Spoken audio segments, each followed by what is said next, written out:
Bom, boa noite a todos. Eu me chamo Rainier Alvarenga, sou professor de literatura aqui da Rede Emancipa e resolvi gravar esse vídeo para deixar a nossa interação mais próxima ainda, principalmente nesses momentos decisivos em que o distanciamento social ele é algo necessário.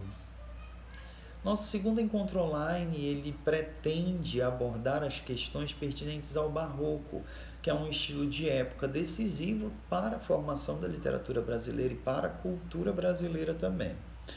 No momento em que nós estudamos e nos deparamos com opiniões de especialistas nesses estudos, principalmente nos estudos literários, nós nos deparamos com a opinião de Alfredo Bozzi, certo? Que é um literato, é um crítico literário muito comentado, estudado no curso de letras e, portanto, resolvi trazer a opinião desse autor para a nossa discussão. Ele acaba apontando o barroco no Brasil como um eco do movimento na Europa, ou seja, há a manifestação do barroco no Brasil, no entanto, acaba sendo apenas uma forma de ressoar aquilo que aconteceu na Europa no que tange o barroco. E o que está acontecendo na Europa, certo? Só para nos situarmos, é século XVI ainda, ele ocorre no século XVI na Europa, mas no Brasil ele vai ocorrer a partir do século XVII, XVII, XVIII, sendo mais preciso.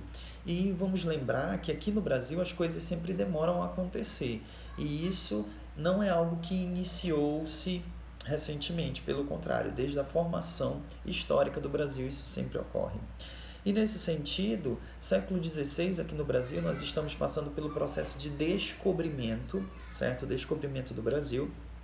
E agora vamos tratar ainda no século XVI, só que na Europa. Na Europa está ocorrendo justamente a questão do renascimento, que é o pensamento racional voltado ao homem, né? Marcado pela racionalidade, pelo conhecimento do homem.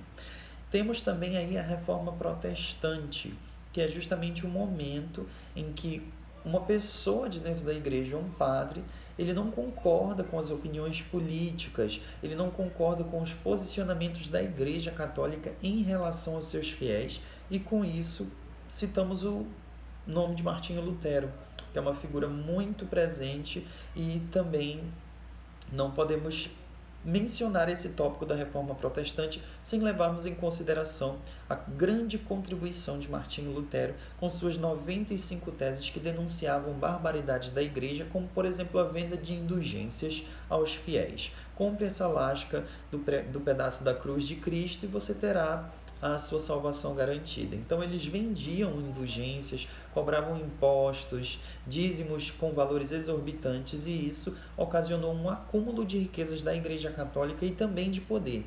Por isso, a reforma protestante veio justamente contestar esse poder da Igreja.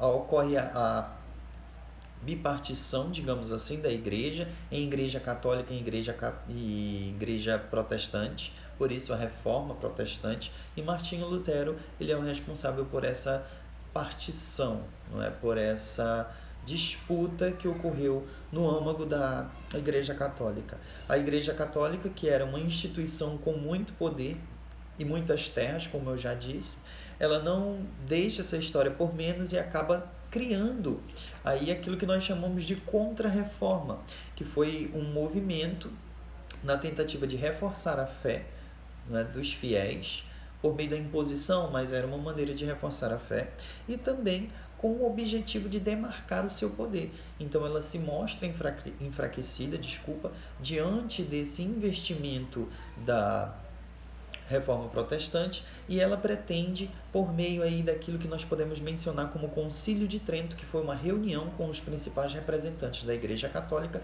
para demarcar medidas de desacelerar essa perda de poder que ocorreu por intermédio da reforma protestante.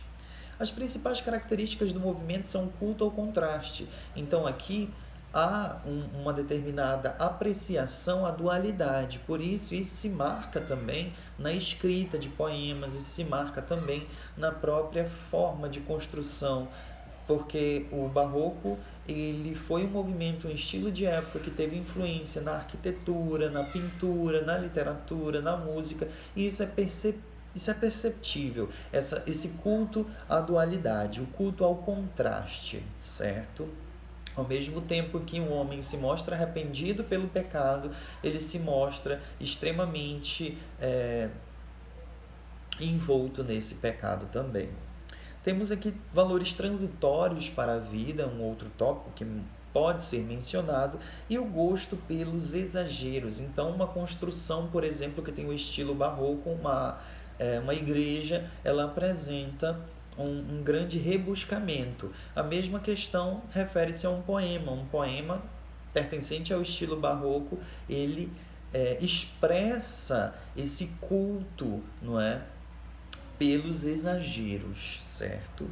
E pensando nisso, nós temos dois outros pontos importantes aqui na questão das características, que são justamente o cultismo, que é a elaboração da linguagem, e aí você acaba rebuscando essa linguagem, você acaba investindo, você acaba trabalhando essa linguagem de maneira que ela se torna densa, a partir do momento em que você lê, por exemplo, um poema pertencente ao estilo de época barroco. O conceptismo é a construção de ideias em conformidade com as técnicas argumentativas. Então, se a linguagem ela é rebuscada, se a linguagem ela acaba apresentando essa construção, com certeza aqui também no conteúdo que é abordado por intermédio dessa linguagem, nós teremos também essa construção mais técnica, certo? E no Brasil, como eu havia dito no início desse vídeo, nós temos aqui no século 17 e 18 a manifestação de diversas obras literárias, não é? Por intermédio dos principais autores que são Padre Antônio Vieira, Bento Teixeira, Gregório de Matos Guerra e Botelho de Oliveira. E eu gostaria de mencionar aqui para vocês que Gregório de Matos Guerra, ele é o principal autor do barroco no Brasil. Ele era brasileiro, no entanto viveu grande parte de sua vida na Europa, sobretudo em Portugal. Teve salvo engano, uma formação com as leis, com relação ao direito, e infelizmente devido ao seu alto teor satírico, a sua ironia, ele era uma pessoa que denunciava as principais barbaridades da burguesia, ele não concordava, por mais que fizesse parte dessa camada social. E nesse sentido, a poesia de Gregório de Matos Guerra, ela se divide em poesia lírica, tinha uma vertente religiosa, uma vertente filosófica, e a poesia satírica, que foi a mais famosa, a mais conhecida, que inclusive o deu o nome, não é, a sua fama de Boca do Inferno, justamente por denunciar as atrocidades e aquilo que ele não concordava. Portanto, ele utilizava a literatura para manifestar seus desafetos e suas insatisfações diante da situação social. Eu gostaria de agradecer a todos pela atenção e pela participação. Respondam os exercícios do material que eu enviei a todos e qualquer dúvida estamos disponíveis para solucioná-las. Muito obrigado e até mais.